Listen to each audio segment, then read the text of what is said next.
Welcome to another episode of Reclaim Your Life. I'm Duane, your host, and I have to be honest, I'm so excited for the interview that we're going to have today. It is an honor to bring Janet Richmond onto the show. I just love this woman. I've worked with her now for several months. I did a private session with her. It was just amazing. And she is just a delight. And I want to read a little bit to you about Janet. Janet Richmond grew up in Connecticut, and having lost both parents as a toddler, she grew up with crippling shyness, chronic anxiety, and struggled with simple personal interactions. Finding strength in education, she received her BA from UNC at Chapel Hill and an MBA from UCLA. She founded her own business management company, supporting herself as a single parent of two children. Then in her 30s, Janet discovered information and techniques that changed her life 180 degrees several times. So much so that eventually Janet made the decision to sell her business to pay forward all that she had gained. Thus, in 2006, she began a new career to teach and encourage others with the techniques that she had benefited from emotionally, physically, and financially. Janet has authored two books: Choices, Neutralizing Your Negative Thoughts and Emotional Blueprint, and Soul Psychology, Our Journey Through the Human Kingdom. I am so excited to introduce you to Janet Richmond. Well, you talk about the higher self, and I think so many of us are familiar with the conversation about our higher power. But there is this new dialogue that we're having about the higher self, and I would just love for you to explain that to the listeners. Okay. Um, this is interesting because it's just this year that I've decided to really open up and accept myself for who I am and to share this information. I've been reticent to share it before, so I have my own radio show, so tomorrow I was going to start to share it. But you've given me an opportunity, Mal, like you're so amazing. Thank you for the Because opportunity I know to. you have a huge gift, so lay it on us. Okay, well, back in the 30s, when I was in my 30s, I met this woman named Joan Culpepper, and she was phenomenal. She had an incredible gift, and one of the gifts she had was to pull information in from the higher selves. I didn't really understand all that it was and all that it meant at the time. It was not like normal channeling where you're going into a trance or you're consciously bringing in information from another human soul who's laid aside the body. Instead, she did what she called going into frequency, and she raised her vibration into a higher frequency level. Well, the interesting thing is that everybody has access to this higher frequency level because we actually carry it at the soul level. She wasn't tuning into something separate from her. She was tuning into parts of herself that had already evolved past the human frequency. Is that Mm-hmm. making a little bit of Mm-hmm. sense? So we've been around, and I mention it in an appendix in my book, but I don't really talk about it so much in the body of this last book. But we've been around for eons and eons of time, and all of us have actually developed parts of ourselves that have moved into a higher frequency. And that's what the higher selves are, basically. And I'm again keeping it rather short. There's more to it than that, but Also, can I uh, add this? Because I may be wrong about this, but isn't our higher self, it's all our past lives as well. It's not only it's that higher frequency, but from previous lifetimes as well. correct? Well, okay, let me explain a little bit about how the soul works. We first evolved into the mineral kingdom, believe it or not, and we then move through the evolutionary process, eons of time, folks, till we become ready to move into the plant kingdom. At that point, we go through the plant kingdom, eons of time, we move into the animal kingdom, and on so it goes. At some point, we're ready to evolve into the human kingdom. But the in the early stages or the early kingdoms, the plant, the mineral, plant, animal, there's a change in physicality. You change the body. You can look at the plant kingdom and you see, flowering trees and algae and, all different types of plants. And so the frequency a plant is at, for example, or an animal is reflected in the physicality of the animal or the plant. It's this, but for the humans, except for some very early physical, like Neanderthal, for the humans, we're expanding our consciousness. And as we move up the ladder of frequency, we expand into more and higher levels of understanding. And at some point, there can be parts of us, we can have lives in different places where that expansion has actually moved into the next dimensional framework, which is the fifth dimension. So that's one way. Just like a newborn baby goes through every step, every touch, every experience, starts to put together and starts to learn about its life and its journey. That's the same way with souls. We move through our various many lifetimes. Oh gosh, I've got to turn off.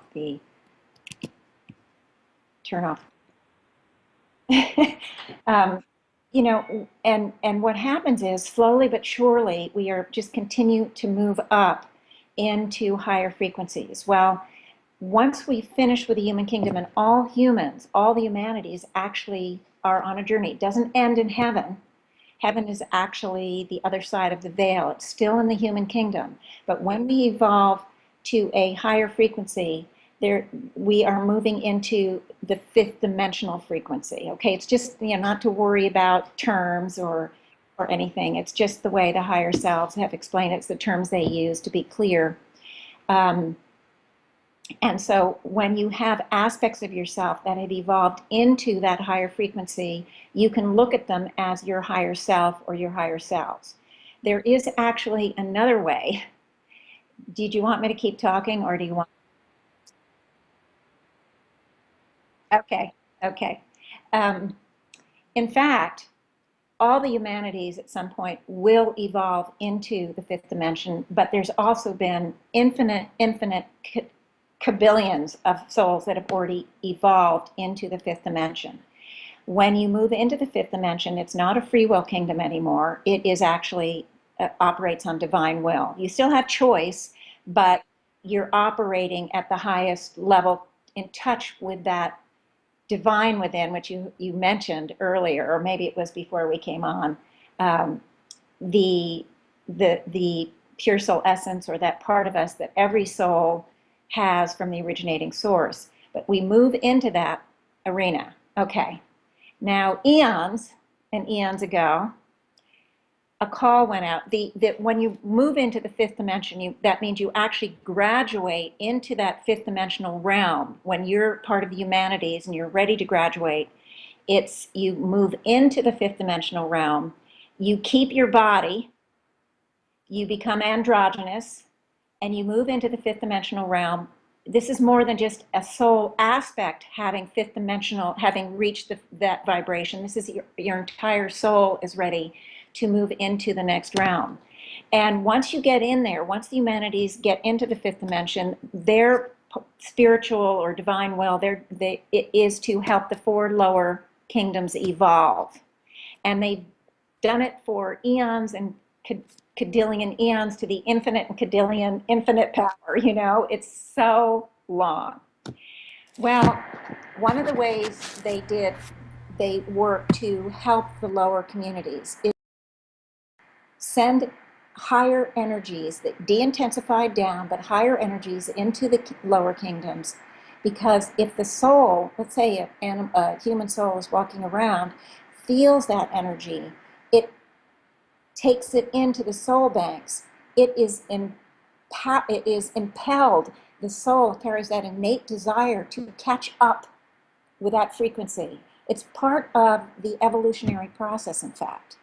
So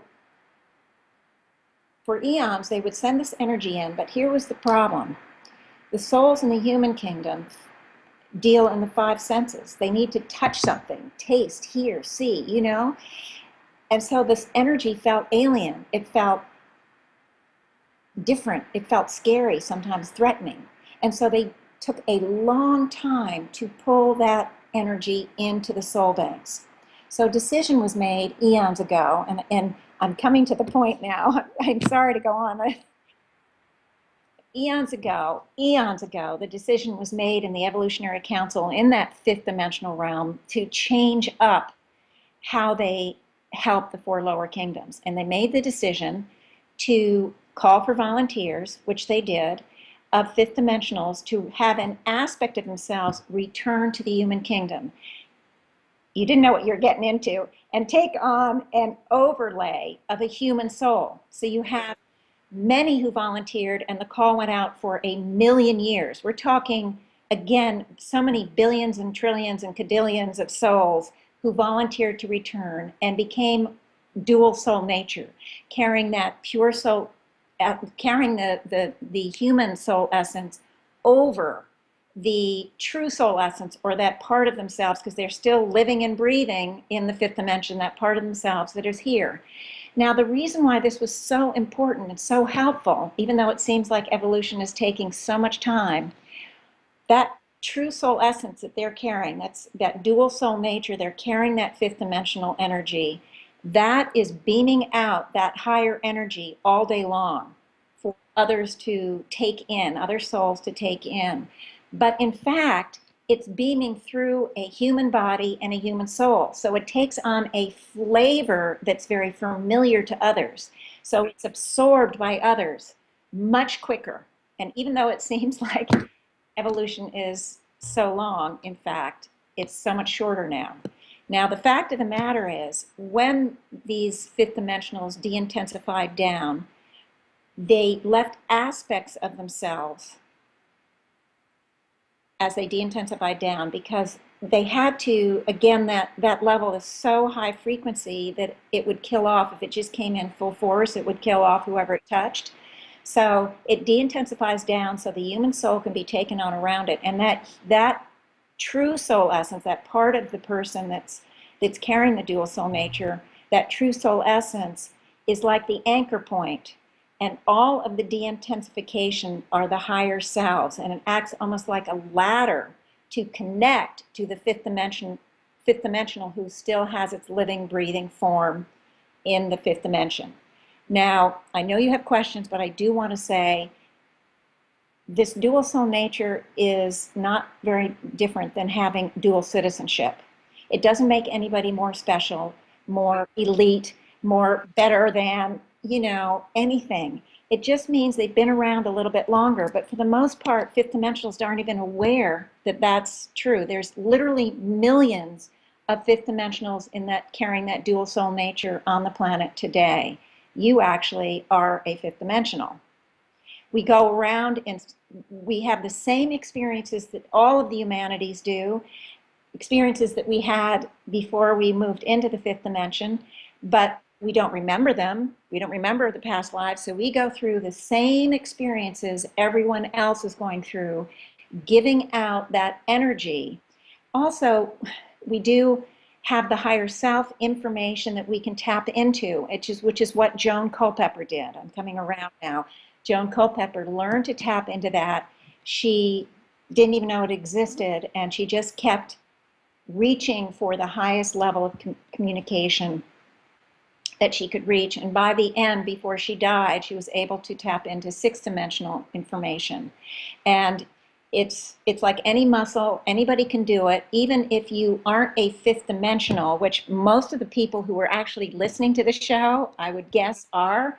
But it doesn't matter because this planet now, believe it or not, carries very evolved, those who are humans and have not yet evolved, they're very highly evolved humans. Many of them carry, most of them carry that fifth dimensional aspects of their soul that have reached that higher level, and they're able to pull that in. So no one is has less a possibility, or no one is less worse off. I mean, is worse off. The other thing is that the fifth dimensionals, as I said, they are in place to help the four lower kingdoms. And even if there's some lowly human over here, that lowly human, and I mean low frequency, has access because there are fifth dimensionals in charge, literally, of every soul on this planet. Okay.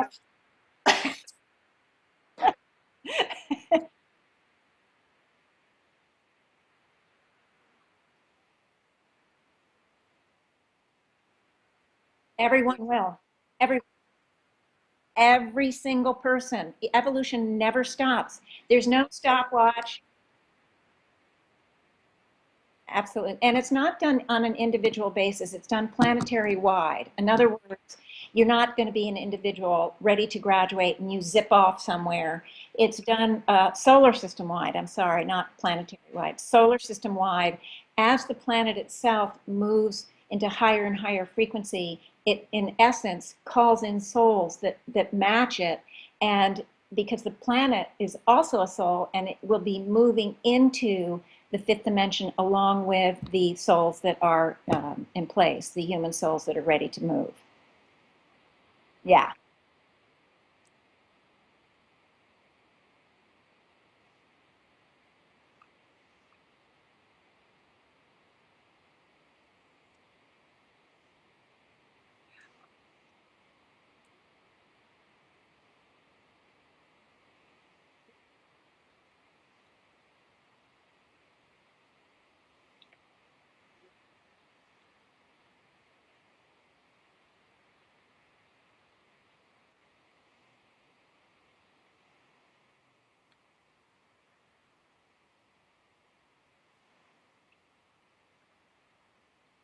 Not exactly, no. It is actual souls. These aren't aliens. They aren't weirdos. They aren't, they're actual souls that have, evolved into the ones that are in place in the fifth dimension that have evolved already there. Or there's so much about the soul that even my book on soul psychology is only touching on it. But there's there's a lot more to the soul than we are really aware of, and more is going to come out in my third book, which I'm going to be starting this year. But in any case, it is different. Now, when you say spirit, let me try to understand. I don't want to say something I'm not completely sure what you mean by spirit.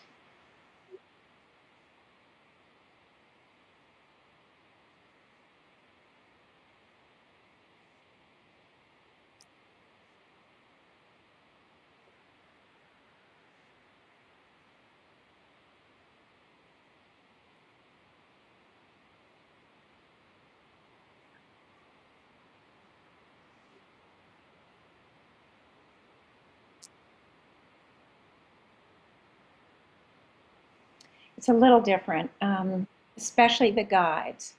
Uh, the guides are humans. Guides and master teachers are humans that have laid aside the body and have studied in the human kingdom heavens to help the humanities. And most of these souls are uh, pretty evolved human souls, and they are helping from that arena in order to learn more and to keep moving their own soul forward. And uh, I work with one named Jerome, and I have him in my book, and he's been a master teacher for 50,000 years.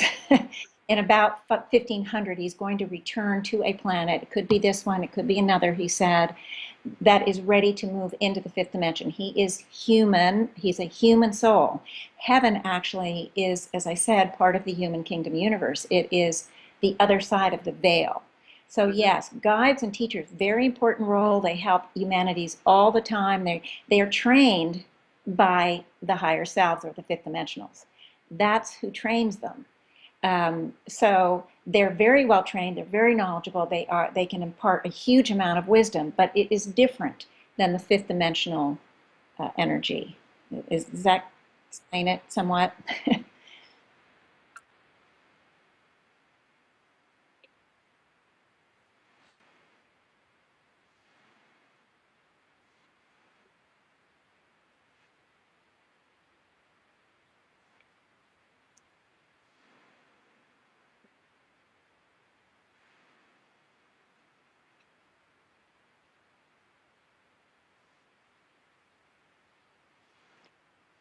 That's, that's okay.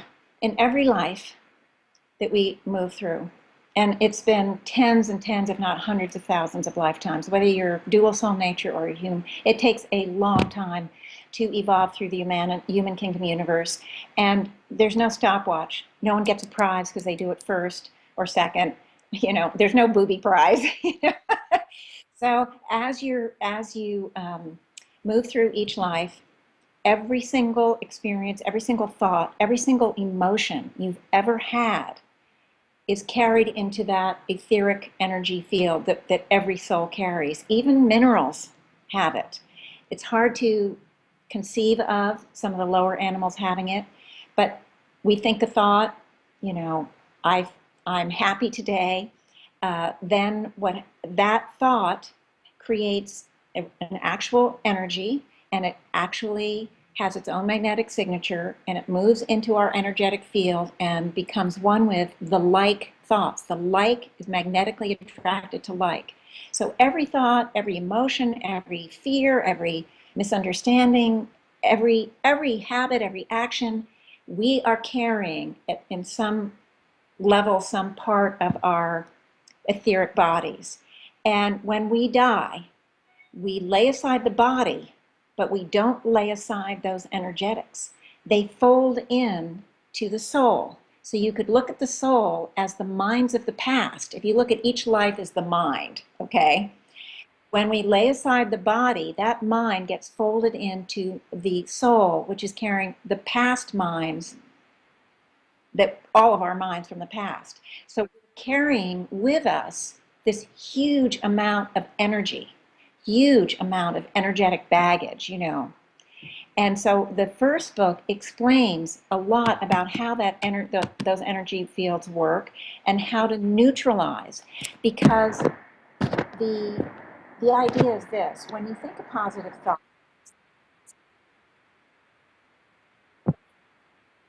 I didn't think so. Oh, you know what? I moved the book and it touched the computer. Maybe that was it. Okay. So as I said, when you think a thought, like attracts like. So you can think a positive thought till the cows come home, till hell freezes over, but you're not affecting any of the energetics of the negative we've thought or experienced or felt. You're only affecting the positive. So why is that an important concept to understand? It's important because we have to do something about the negative energies. We can't just think, oh, if we never think a negative thought again, we'll be fine. That's not the case. This life is really so great compared to so many of the lives we've lived where it's been like the dark ages and, the middle ages and the primitive ages and all of that. We've lived all of those kind of lives where the negative was so much more intense than the positive. So our energetic field is heavily weighted to the negative. So you can think in one life, for 30 years, I am wealthy, and not see one bit of change to your wealth because you see, or health, or whatever it is, because you're carrying the negative that says, I'm ill, I'm sick, I'm poor, I'm undeserving, I'm incompetent, I'm worthless, whatever. You have all of those thoughts, and all of that energy field works to create your outer reality. Is that beginning to make some sense?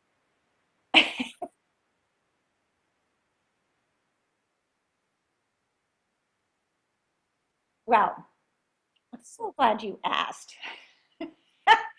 Well, we can neutralize it. Now, the work that I do both works to neutralize the negative and also to empower the positive. It doesn't just work one side of the coin. But I really focus on the neutralizing side because it's not dealt with that much out there. The positive thinking and all of that is everywhere, but the negative isn't that clear. People just say, oh, forget about it or put it in the past or whatever. But it's a very powerful energy. So what you do is the technique is very easy. You use what the higher selves call the true soul essence. Now, forget the term. It is that divine part that we all carry. This is separate from that fifth dimensional essence. It, from the lowliest grain of sand to the highest, most evolved being, the minute we were expressed as part of the originating source, we carry that spark, that I like to call it the inner sun, but whatever you call it, we all carry that, and that is the purest, most perfect, most potent point of power that we have. But it being divine in nature, it cannot trespass the free will. We have to invite it in, we have to call it in, we have to give it permission to work with us. Once we do that, we can then use it to neutralize the negative energies. And just like recycling, you put all those recycling things in your recycling garbage, right? They don't, that doesn't disappear. It is transformed into other things that are useful, that are helpful, that don't poison the earth, you know? They change the nature of those materials, whether it's cardboard or whatever. It's the same with neutralizing. You do not get rid of that negative energy. You neutralize it so it's no longer carrying the magnetic charge, and then it's absorbed into the light because neutral energy can become whatever it touches. So you don't want to just let it free flowing out there. You want to neutralize it and then absorb it right away into the light. And that's what you're doing. Now, the empowerment part, you also use the divine energy, much more powerful than just thinking, I am healthy, I am healthy, I am healthy. You want to use that same incredible, potent power to empower the positive that we do carry, because we do carry